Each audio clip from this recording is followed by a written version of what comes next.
The Dyatlov Pass Incident, the hike that ended in horror.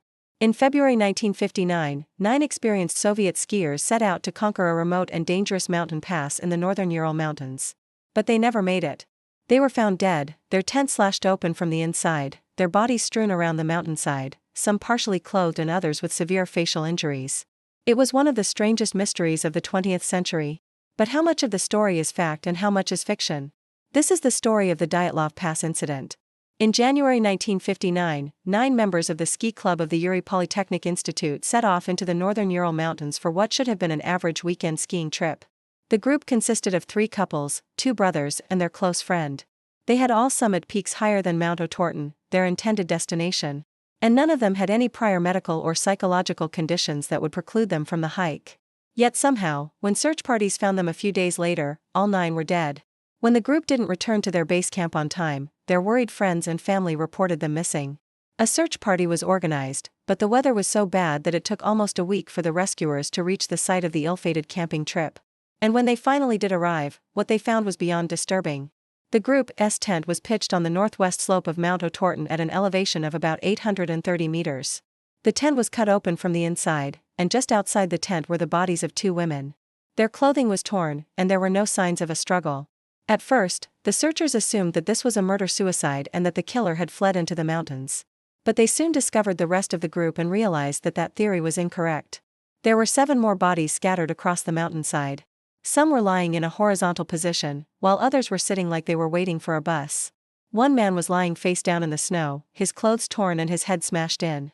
Another was sitting cross-legged, also with a smashed face. Most of the bodies were partially clothed. 2 men had no shirts on. And most of the women were missing at least 1 shoe. It was hard to tell whether the victims had died from hypothermia or had been beaten to death. The only clue to what might have happened was a small gash on the tent floor, which could have been caused by an animal's claw or tooth. But animals don't usually tear up tents. Rumors began to spread that the hikers had been the victims of an American spy or an attack by members of a secret military unit. But investigators soon dismissed both theories. No weapons were found at the scene and ballistics tests showed that no guns were used. Even stranger, toxicology reports revealed that most of the victims had no alcohol or drugs in their systems. And yet many had suffered fatal head injuries. A coroner who examined the remains believed that the group had died of hypothermia after their tent collapsed. But something didn't add up. The tent had been cut open from the inside and some of the victims had been outside the tent when they died.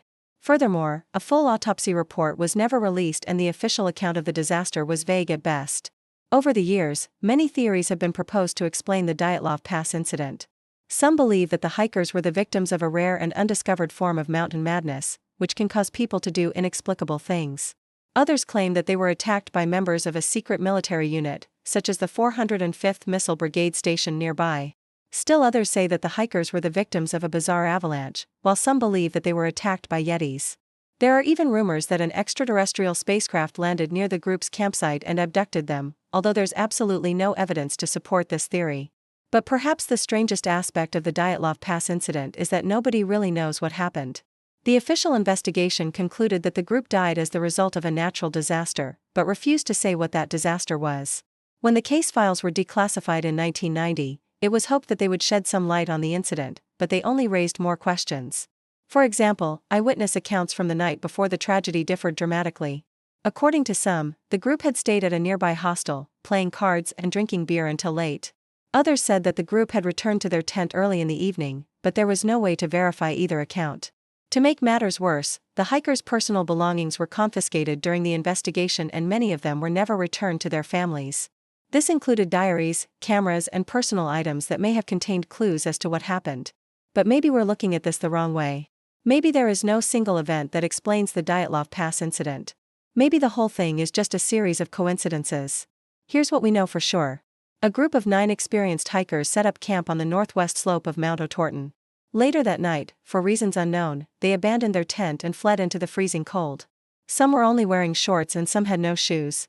The entire group suffered severe hypothermia and eventually died. Somewhere in the frozen wasteland of the northern Urals, the survivors stumbled around delirious until they collapsed and froze to death. When they were found by search parties, their bodies had been mangled by falling rocks, avalanches, and possibly animals. But why did the hikers abandon their tent and flee into the freezing cold?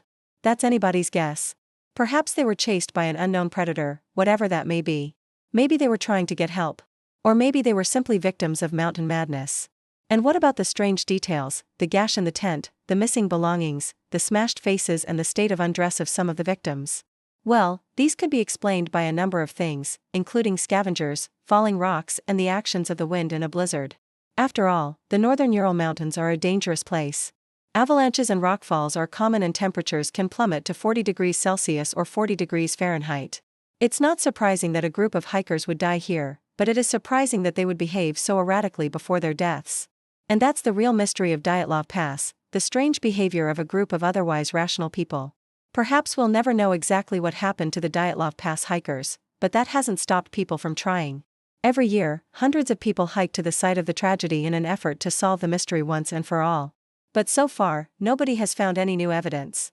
What do you think happened at Dyatlov Pass? Let me know in the comments below. And if you enjoyed this video, please like and subscribe. It really helps me out. Thanks for watching.